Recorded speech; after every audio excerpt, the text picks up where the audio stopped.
Juneteenth is a special day when we celebrate freedom and unity. It's like a birthday for freedom. Many years ago, in 1865, a special announcement was made in Texas that changed the lives of many people. Even though President Abraham Lincoln had signed the Emancipation Proclamation 2 years earlier to end slavery, it took time for everyone to hear about it and for the news to reach all the states.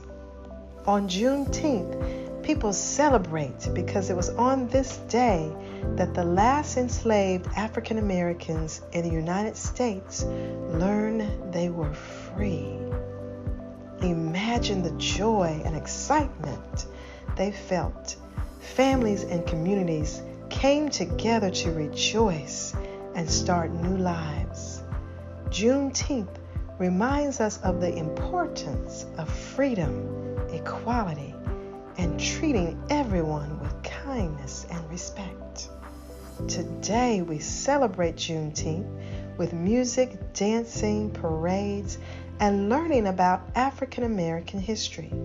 We honor the bravery of those who fought for freedom and continue to work towards making sure everyone is treated fairly and has equal opportunities. Juneteenth is a time to learn about our history, celebrate our differences, and come together as a community to make our world a better place.